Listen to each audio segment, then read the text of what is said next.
अस्सलाम वालेकुम एवरीवन। तो आज हम जो बात करेंगे, हम ओटाइटिस मीडिया के बारे में बात करेंगे। ओटाइटिस मीडिया हमारे साथ क्या होता है, ओटाइटिस मीडिया क्यों होता है, और ओटाइटिस मीडिया जो है वो हमारे साथ कितना कॉमन है चिल्ड्रन में, ठीक है, उसके कॉजेज़ क्या होते हैं और उसको हम मैनेज कैसे कर सकते हैं। तो ओटाइटिस मीडिया हमारे साथ जो हम बेसिक इसकी डेफिनेशन करते हैं, हम वो कहते हैं कि हमारे साथ inflammation of the middle ear जब हो जाए तो वो हमारे साथ ओटाइटिस मीडिया कहलाता है। अब ओटाइटिस मीडिया के इंसिडेंस क्या है, तकरीबन 75% अब बच्चे जितने भी होते हैं, ठीक है, जिनकी एज 5 ईयर्स से कम होती है, वो ओटाइटिस मीडिया से अफेक्ट होते ही हैं। और वही चिल्ड्रन भी बहुत ज़्यादा उससे हमारे साथ इफ़ेक्ट होते हैं, जो बच्चे पैसिव स्मोकिंग से एक्सपोज होते हैं। लाइक पैसिव स्मोकिंग क्या होता है, अगर किसी बच्चे के पेरेंट्स वगैरह जो है उनमें से कोई स्मोकिंग कर रहा है, ठीक है, और वही सेम रूम में वो बच्चा सोता है, वही सेम रूम में स्मोकिंग होती है, या बच्चे को गोद में उठाया हुआ है और बंदा स्मोक कर रहा है, ठीक है, तो उससे बच्चा जो है वो प्रोन टू ओटाइटिस मीडिया होता है। अब हमारे साथ इथियोलॉजी इसकी, तो इथियोलॉजी इसकी क्या आती है, कॉजेज़ इसकी, मतलब इथियोलॉजी का मतलब होता है कॉजेज़ क्या होता है। तो सबसे पहले आता है वीक इम्यून सिस्टम, ठीक है, एम्बिच्योर इम्यून सिस्टम या वीक इम्यून सिस्टम जिसको हम कहते हैं। इम्यून सिस्टम हमारे साथ वीक होता है तो इन्फेक्शन आसानी से हो जाते हैं। बच्चा है अभी। एनाटॉमिक एबनॉर्मेलिटीज़, तो एनाटॉमिक एबनॉर्मेलिटीज़ से यहाँ पे हमारे साथ जो मतलब है वो, हम यूस्टेशन ट्यूब के बारे में बात कर रहे हैं यहाँ पे, कि यूस्टेशन ट्यूब जो हमारे साथ होता है वो हॉरिजॉन्टल होता है, ठीक है। बच्चों में यूस्टेशन ट्यूब जो है वो हॉरिजॉन्टल होता है, तो उसके वजह से ओटाइटिस मीडिया के चांसेस बहुत ज़्यादा बढ़ जाते हैं। बैक्टीरियल पैथोजेंस जैसे स्ट्रेप्टोकोकस नमूनिया या हीमोफिलस इन्फ्लुएंजा, ठीक है, इनसे होता है। इन्फेंट फीडिंग मेथड, अच्छा, और फीड का जो जितनी भी ये नीचे बातें हैं ना, ये सारे के सारे फीड से हमारे साथ मुंसलिक हैं।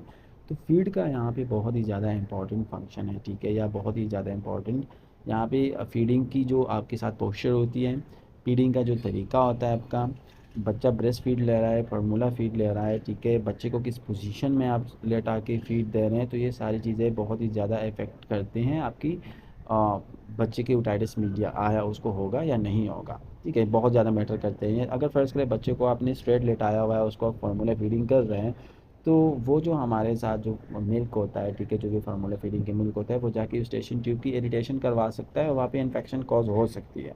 या अगर बच्चे को आप सही पोजीशन पे जो है वो ब्रेस्ट फीडिंग नहीं करवाते हैं, या ब्रेस्ट फीडिंग बिल्कुल करवाते ही नहीं है, आपने बस फार्मूला फीड पे डाला हुआ है, ठीक है, या बच्चे को नज़ला ज़ुकाम हुआ है, तो नज़ला ज़ुकाम से जो है वो भी उसको ओटाइटिस मीडिया हो जाता है। या bottle feeding while lying on his her back, मैंने आपको बता दिया कि आपको बच्चे को वैसे जो नेचुरल पोजीशन होता है, जो मदर अपने बच्चे को होल्ड करता है, फीड करती है, होल्ड करती है फीड करने के लिए, वही पोजीशन सबसे बेहतर पोजीशन है, ठीक है।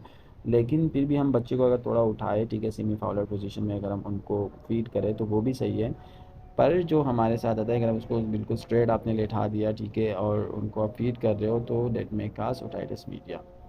अब पैथोफिजियोलॉजी इसकी क्या होती है, कोई भी पॉजिटिव एजेंट आ जाएगा, ठीक है, दैट माइट बी बैक्टीरिया, कुछ भी हो सकता है, ठीक है, उसके हमारे साथ मैकेनिकल और functional obstruction of the eustachian tube आ जाएगी। अगर फर्स्ट करें फीड आपने गलत तरीके से दिए और यूस्टेशन ट्यूब जो है वो ऑब्स्ट्रक्ट होगा, ठीक है। सिक्रीशंस जो मिडिल ईयर में होती है वो स्टार्ट हो जाएगी। नेगेटिव प्रेशर जो है वो हमारे साथ ईयर में बिल्डअप हो जाएगा, और उसकी वजह से मिडिल ईयर की एफ्यूजन हो जाएगी, ठीक है, जो फ्लूइड वगैरह होती है ना, वो बच्चे के एडन के पीछे जो है वो जमा हो जाते हैं। क्लिनिकल मैनिफेस्टेशंस में सबसे ज़्यादा प्रोमिनेंट जो हमें देखने को मिलता है ईयर एक होगा, ठीक है, बच्चा जो है वो बार बार अपने कान को जो है वो पुल करने की कोशिश करेगा, ठीक है, और हमारे साथ कान से ड्रेनेज आती है येलोविश जैसे पस जैसे कोई नहीं आती, वो ड्रेनेज जो बच्चों से आती है जो कि स्मेली होती है, ठीक है, और जिसकी वजह से हमें पता चलता है कि ये हमारे साथ मिडल ईयर परपोरेशन हुआ है, ठीक है। हाँ, इरिटेबिलिटी होती है, बच्चा रोएगा, ठीक है, और हमारे साथ स्लीप डिस्टर्बेंसेस होगी, फीवर होगा, वॉमिटिंग एंड डायरिया भी इसमें देखने को मिलता है। मैनेजमेंट इसकी क्या होगी, हम एंटीबायोटिक्स देंगे, ठीक है, ओरल एमॉक्सिसिलिन, एजिथ्रोमाइसिन या सेफेलोस्पोरिन्स दे सकते हैं, और एनाल्जेसिक्स देते हैं या एंटीपायरेटिक ड्रग देते हैं, जैसे फर्स्ट के पेनाडोल हो गया, ठीक है, तो पेनाडोल आपका एनाल्जेसिक भी हो गया और एंटीपायरेटिक भी हो गया, या दोनों अलग अलग भी दे सकते हैं।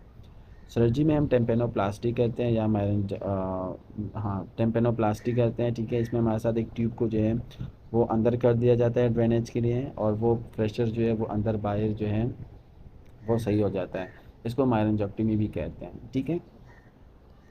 अच्छा, कॉम्प्लिकेशंस में हमारे साथ क्या आता है, लॉस ऑफ हियरिंग, ऑब्वियस बात है कि अंदर प्रेशर बिल्डअप हो रहा है तो लॉस ऑफ शेयरिंग होगा। मस्टिडाइटिस, मस्टाइड जो ग्लैंड्स होते हैं, ठीक है, मस्टाइड ग्लैंड्स जो है वो हमारे साथ इन्फ्लेम्ड हो जाते हैं, जो कि कान के पीछे होते हैं, यहाँ पे आपको देखने को मिलेंगे। तो ये मस्टिडाइटिस कॉज हो जाता है इससे। और intracranial infection such is meningitis. Meningitis की मेन कॉजेज़ में या रिस्क फैक्टर्स में आप ये हमेशा पढ़ोगे कि मिडल ईयर इन्फेक्शंस, ठीक है। मिडल ईयर इन्फेक्शन से ये बहुत ही ज़्यादा इजीली जो है वो हो जाता है बच्चों में। किसी बड़ों में भी हो सकता है, ठीक है। नर्सिंग इंटरवेंशन इसके क्या आते हैं, एनाल्जेसिक्स एंड एंटीपायरेटिक्स देंगे हम एनाल्जेसिक्स पेन के लिए, और एंटीपायरेटिक्स हम देते हैं फीवर को मेंटेन करने के लिए। हम लोकल हीट एप्लीकेशन करते हैं affected side of the year पे। कोई भी लाइक हम ट्रेडिशनली भी ये करते हैं कि किसी कपड़े को गर्म करके, ठीक है, उसको अफेक्टेड साइड पे लगा देते हैं, सही है। तो उससे हेल्प होती है हमारे साथ पेन में, और साथ साथ में ड्रेनेज भी आसानी से हो जाती है। फिर position the child on the affected side to promote drainage. अब ड्रेनेज को प्रमोट करने के लिए हमने पेशेंट को क्या करना होता है, अफेक्टेड साइड पे ही रखना होता है। इफेक्टेड साइड का पे रखने का मतलब ये है कि अगर फ़र्ज़ करें उसका राइट ईयर जो है उसमें इन्फेक्शन हुआ है, ठीक है, वहाँ पे इरिटेशन हो रही है, तो हमने पेशेंट को राइट साइड पे ही लेटा के, ठीक है, ताकि उसकी जो ड्रेनेज है वो आसानी से सारी की सारी हो जाए। ईयर को जो है वो हम वेकिंग से ड्राई करेंगे, हम कॉटन कोई एप्लीकेटर्स यूज़ नहीं करेंगे। और पेरेंट्स को हम कहेंगे कि विक्स को जो है वो डाला जाए बच्चे के कानों में जब आप उसको नहलाओ या शैम्पू वैम्पू उसके बालों को करो, ठीक है। तो हमने क्या करना है, विक्स को डालना है कानों के अंदर, लाइक ईयर्स को प्लग करना है हमने।